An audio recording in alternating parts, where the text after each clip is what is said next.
Hello my fellow Fall of the Samurai players, the Rip here, and this is the second game of quarterfinals of TWCC 1v1 tournament between Agony Duck and Agony Twitchy.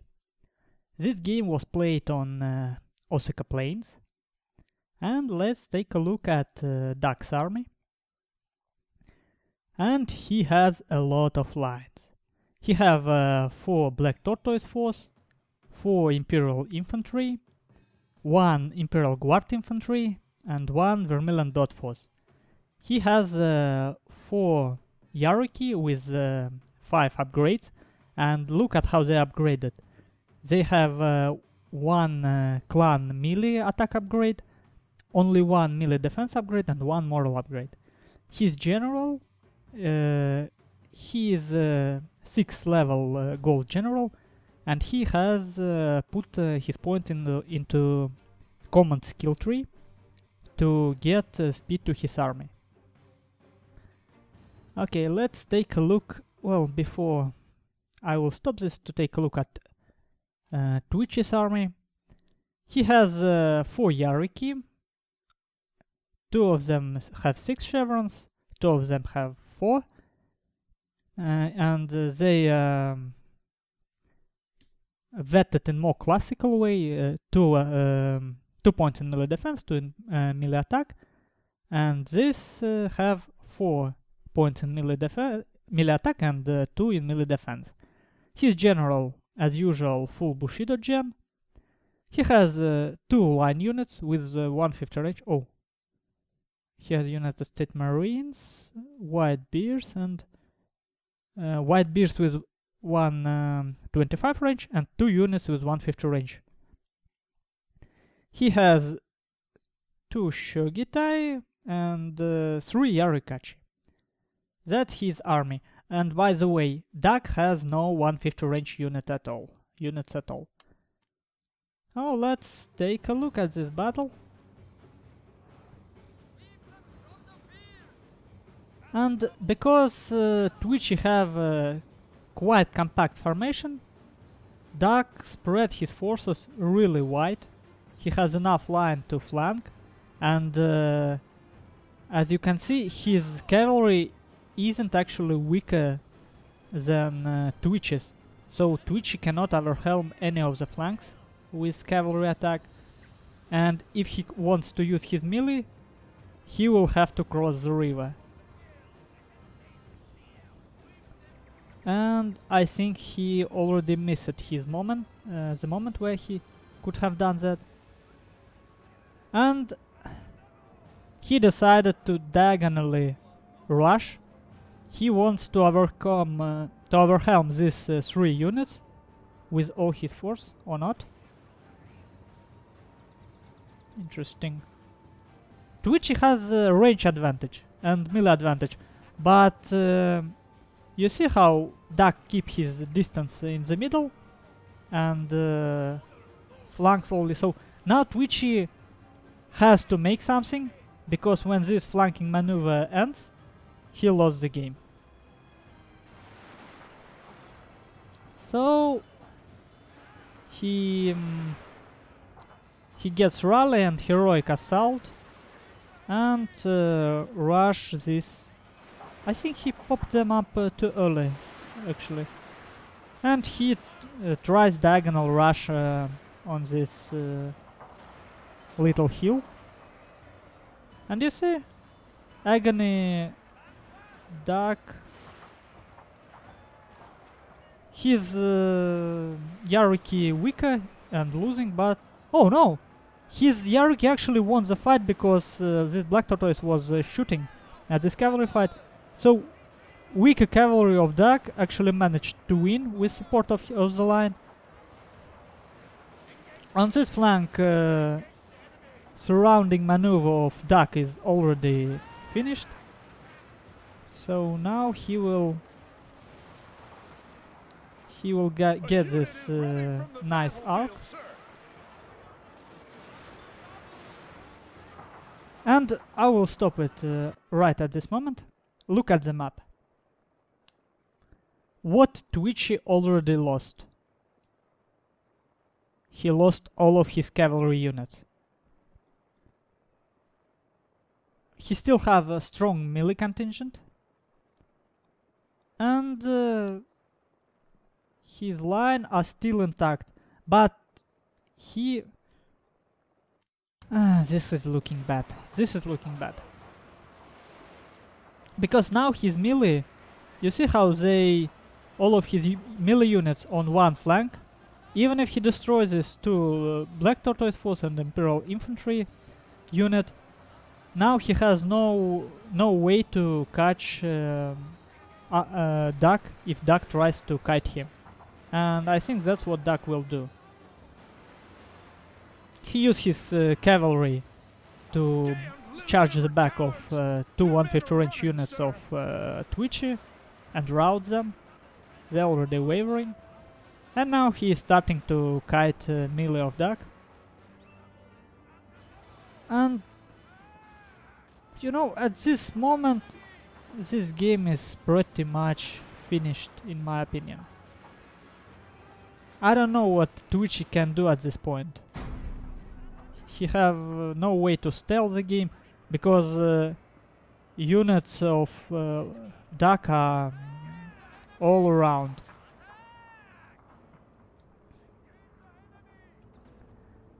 Yeah, interesting game. And it's, you know, it's even more interesting than previous game. We have seen some crazy build from Duck in previous game and some crazy mind games between Duck and Twitchy. But this game is more classical one. This map is generally pretty difficult for rush builds. So, and I was talking with Twitchy about this game, and he thinks his deployment was wrong. He thinks he should have deployed on this side to have a chance to get to this hill faster. So he needs some way to cross the river. Otherwise, he has no real chance to use his melee. And I agree with him. This could have worked. Another way this game could have worked is Twitch could have used his range advantage to keep middle and use this his United States Marines and 150 range Whitebeards as a pivot point. Keep this position so that Duck cannot attack you from the middle. And then use this little hills as protection for your melee and get farmhouse. So that Twitch will have shrine and farmhouse and Duck will have only workshop. But still, Duck had 10 line units and 4 cavalry units. It was quite easy for him to protect all this coastline on this map. And Twitchy, his melee forces aren't that good for rushing in the current state. He have no mid shield. He have no cavalry superiority to pin down his opponent and get his Shogitai into fight. Look at this. This unit of Shogitai have 0 kills. And this unit of Shogitai only 21 kill. Not good at all. His Yarikachi got 47 kills, 5 kills. Overall, I think his build had a little bit of that, a little bit of this, and it's not always good. It's not always good because this is a balanced build with a lot of tools, but he had melee tools. He had Shogitais for melee attack.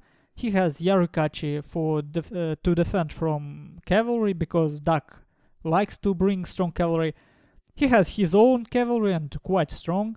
He has 150 range units. So he had a lot of tools, but on this map, they just don't work together. Because without Spear Levy as a mid shield, you can't cross the river.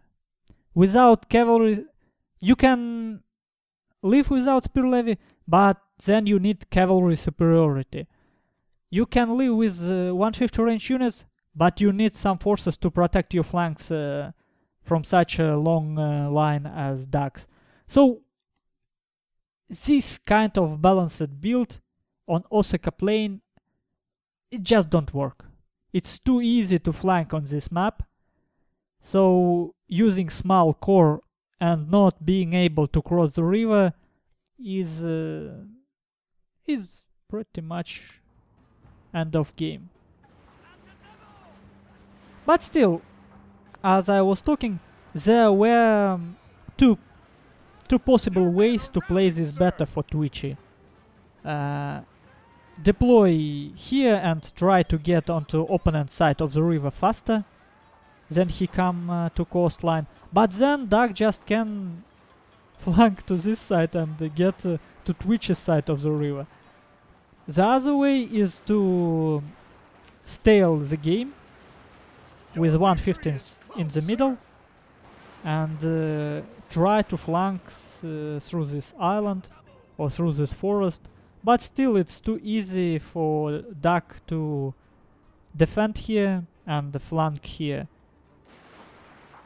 Overall, Duck's build suited better for this map, and we will take a look at final statistic to get a better feeling of that.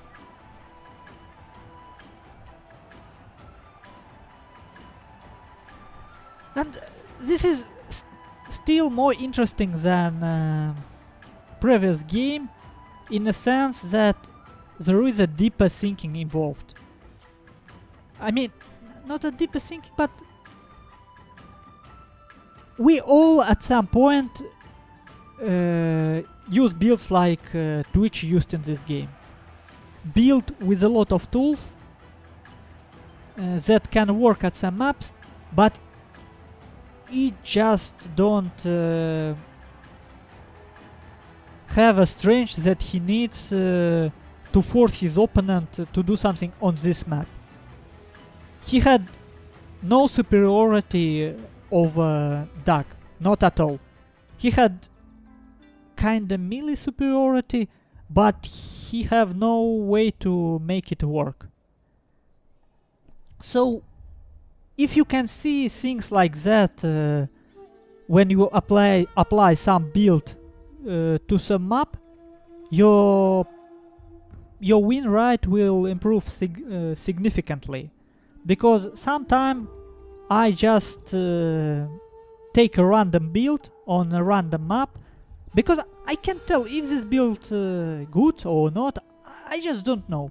And sometimes I play with, let's say, balanced build, and you know how it's on ladder. I win 1 game, second, third, I win 10 games in a row. And then I'm just destroyed by one decent player. Because, well, you can win against weak player no matter what. But in this game we can see how heavy line build work on Osaka plain, and how balanced build without clear forcing tool. It felt like Twitchy can do nothing, honestly.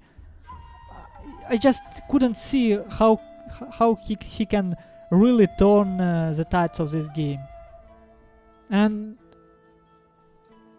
that's very difficult thing to see sometimes. Very difficult. So Duck had obviously much more men than Twitchy has, 300 more, and this loss statistic says it all. So these back charges of Duck's cavalry were truly devastating, and all of his line killed some. Not a ridiculous amount of kills, but he had so many units and each of them killed at least something. At the same time, Twitchy he did manage to utilize his 150 range, but he needs like 300 kills on each to really overcome this. Yeah, and everything else is... You see, his melee did really bad. Interesting game, and watch the replay. I suggest you watch it and think about it yourself, and then try to apply this thinking process to your own build. How exactly are you going to force your opponent to play your way on exact map you are going to have between you?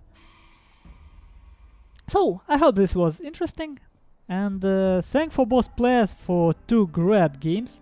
I enjoyed them both, even thought it might seem like Twitch lost 2 games decisively, but that's not the case. That's not the case. It's exactly because it was Twitchy who lost. You can learn from these games much more than from my losses, for example.